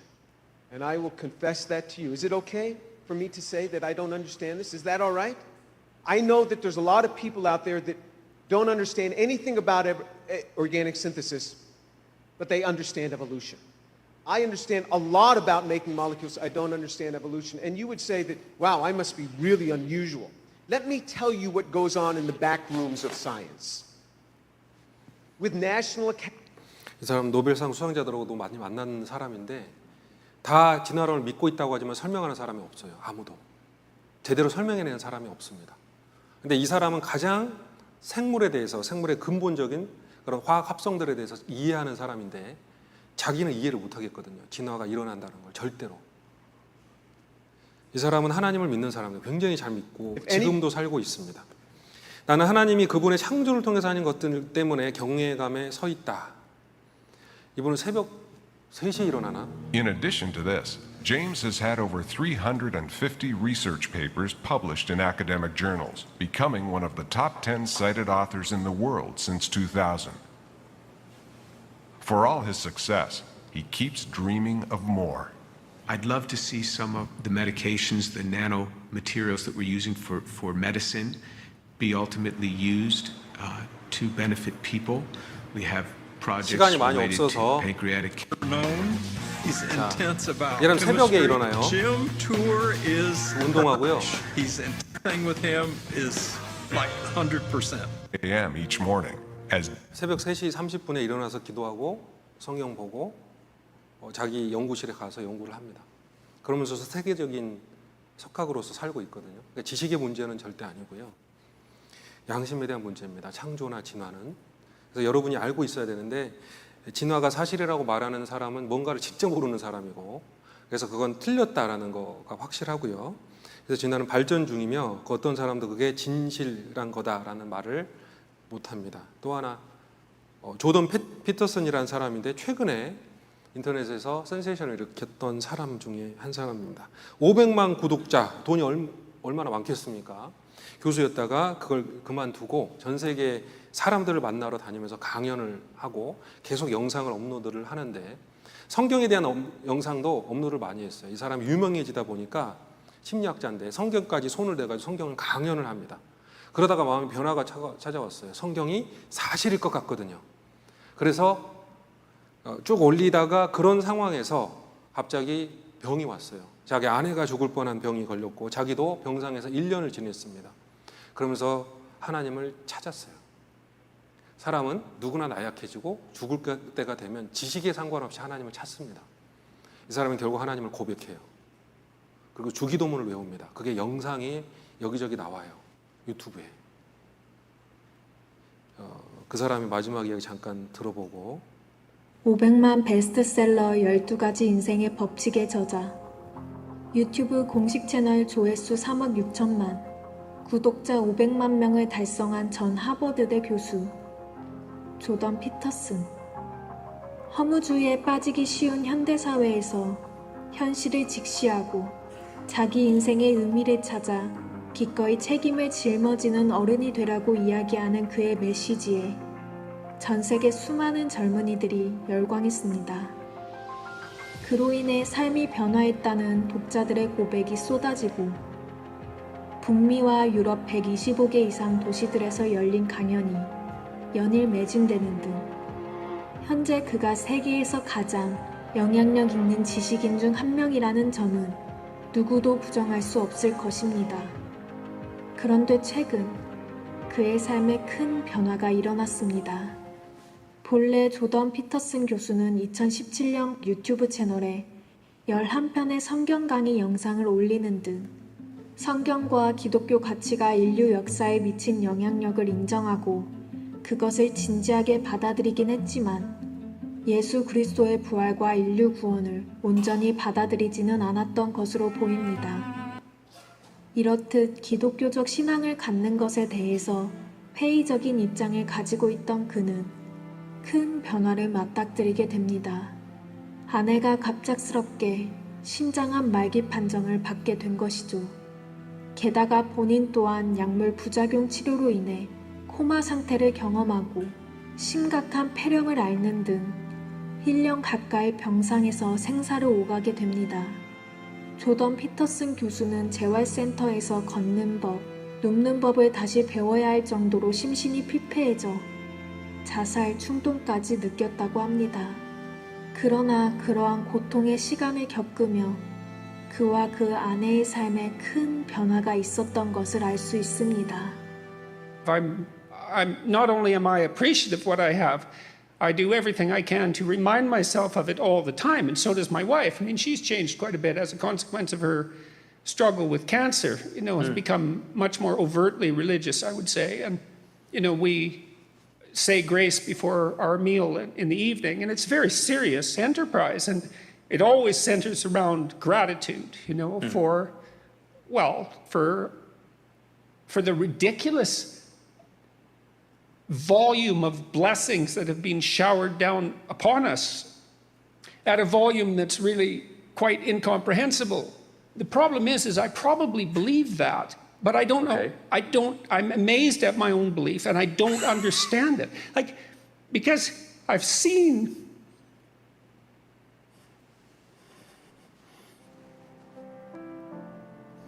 sometimes the objective world and the narrative world touch. You know, that's Jungian synchronicity. And I've seen that many times in my own life. And so in some sense, I believe it's undeniable, you know, but the narrative and the objective world touch. And the ultimate example of that in principle is supposed to be Christ. But I don't know what to, that seems to me oddly plausible. Yeah. But I still don't know what to make of it. It's too, partly because it's too terrifying. The corners of our dark heart. 나니아 연대기의 작가 C.S. 루이스. 기도하는 거 하나. If you believed in the story of Christ, or if you believed that history and let's say the narrative meet, let's both, say. I think you deliver us from evil. Shine a light into the corners of our dark hearts. For thine is the kingdom, the power and the glory, forever and ever. Amen. 나니아 연대기의 작가 C.S. 루이스. 믿음은 구시대적인 게 아닙니다. 지금도 성경을 통해서 변화되는 사람들이 있고 우리는 그런 사람을 향해서 계속 복음을 전합니다. 그들이 지식이 있건 없건 하나님의 지식은 모든 걸 능가합니다. 그래서 마지막으로 창조와 진화, 성경이라는 그 주제로서 하나님이 창조하셨다는 말은 분명히 맞고 창조하신 그 하나님께서 모든 법 위에 있기 때문에 기적도 일으킬 수 있으시며 보통은 그 하나님께서 자연 법칙을 주셨는데 그 법칙에 따라 모든 게 진행되고 있을 뿐입니다. 믿음을 가장 위에 두고 그 믿음을 향해서 정진하십시오. 그리고 그 믿음을 강하게 이야기하십시오. 믿음은 구시대적인 게 절대 아닙니다. 하나님을 믿는 믿음은 가장 새로운 것입니다. 우리 잠깐 기도드리고 마치겠습니다. 주님 감사드립니다. 우리에게 주님에 대해 생각하고 또 주님께서 모든 걸 창조하셨다는 사실을 생각할 수 있도록 도와주신 은혜 감사드립니다. 여기 있는 귀한 대학생 형제자매들 또 주님 안에서 또 새로운 단계를 맞이하고 있습니다. 또 새롭게 시작하는 다음 학기 또 하나님께서 함께 하심으로 또 복음을 전할 수 있도록 도와주시며 주님에 대한 믿음을 더 키워나갈 수 있도록 인도해 주시옵소서. 전능하신 아버지께 모든 것 감사드리며 우리를 사랑하시는 예수님의 이름으로 기도드렸습니다. 아멘. 고생하셨습니다.